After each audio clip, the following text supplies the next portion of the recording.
Mas maitim dyan. Tingnan mo kung may bar. Ah, wala. Itim lang. Mukhang ano to, barako ano. Oo. Ayan, nag-iisa lang na sinubuan yan. Kaya ang laki.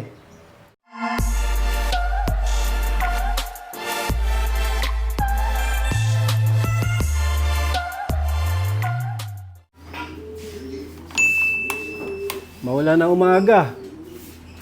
Dito sa lugar namin.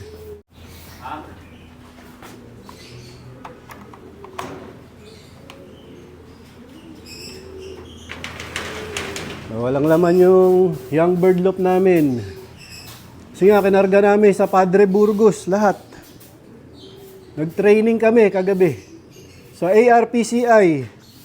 Di na nga kami nagkarga ng Katbalogan. Ipang Mama Arthur na lang namin. Yan. Pero tinraining namin sila ngayon sa Padre Burgos. Pinakawalan daw yung ibon ng alas 7 ng umaga. Sana makauwi lahat. Kasi nga, ito yung panahon, no?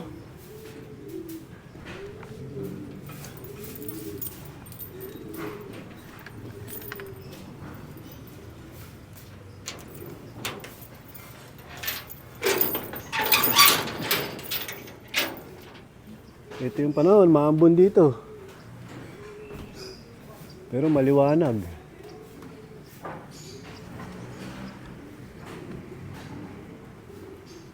Madulas. Ang dulas. Habang inaantay ko yung training ng Padre Burgos. Ito na yung mga sinalang ko dito sa colony. Naglalakihan na nga yung mga inakay nila. Yan. Ito si 8 Mac. Ito si Major Pain. Tapos yung anak dito sa taas.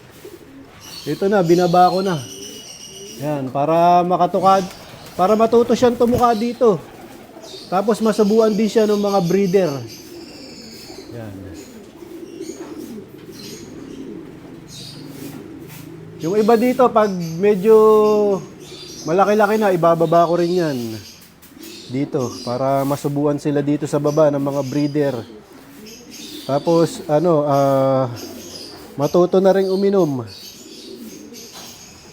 Ano mo nga to, JJBK. Turuan mo uminom to.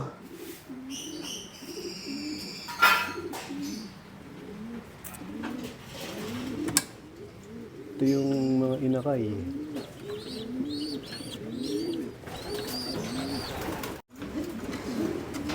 Ito, pwede na to.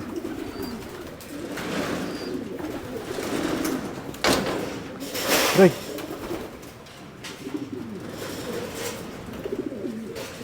Yan. Yan, tuturuan ni JJBK uminom para makita niya kagad yung inuman. Para hindi sila ma-dehydrate kung sakaling hindi sila masubuan. Tsaka para matuto kagad lumipad. Para matuto kagad kumain at uminom. Yan. Yung nandun, yung malalaki dito sa baba mo rin. Hindi yan. Yan. Turuan mo uminom, tapos ilagay mo dyan. Yan, malaki na, mahaba na buntot niyan. Ha? Pwede nang pabayaan yan dyan. Yung kapatid, ilagay mo rin. Okay na yan, isang dukduk lang. Yun, nakita niyo naman, basa yung kanyang tuka. Yan, malaki na rin. Lalaki yun. Tapos yun dito sa pangalawa, yung checkered, baba mo. Ayan, para madali silang uminom at matutong kumain. O yan, checkered lang. Yung red bar, maliit pa yan. Ito malaki. Kasi mo naman yun. Lalaki yan. Pagka malalaki.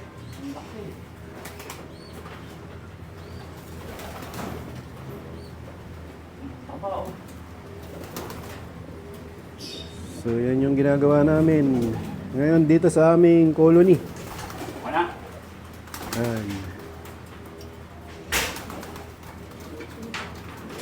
Pagka nga hapon, pwede ko silang ibalik sa kanya-kanyang mga magulang kung napansin ko na walang laman yung mga butsi nila. Itong mga inakay. Pero kung meron, hinahayaan ko na sila dyan.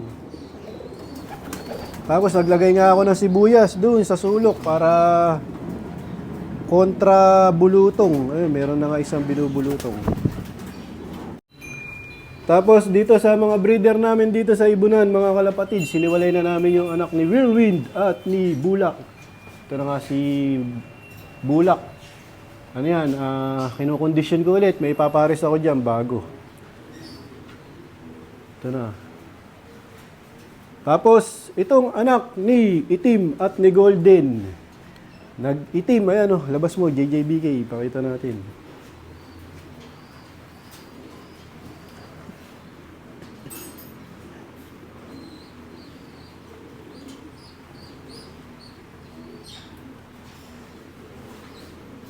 Ayan, itim na itim. Ganda na. Mas maitim to. Tingnan mo kung may bar. Wala, itim lang. Parang red check. Parang checker. Red check daw. Parang checker pala, parang checker. Wala kang ano eh. Ayun o.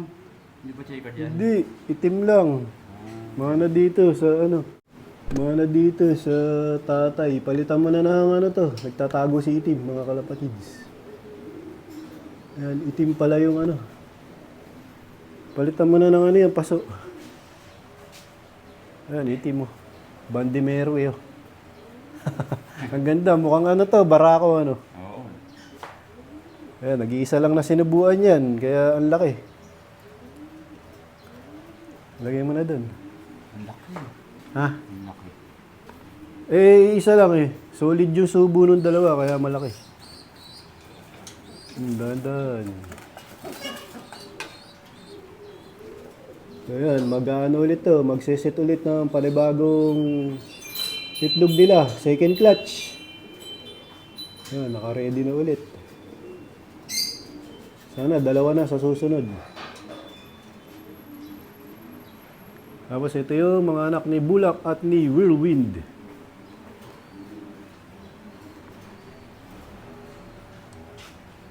Si Whirlwind, mga kalapatids, kinuha na ni JJBK ang sakulam. Pinaris niya doon sa mga ibon niya. Siya naman daw ang magbe-breed kay Whirlwind.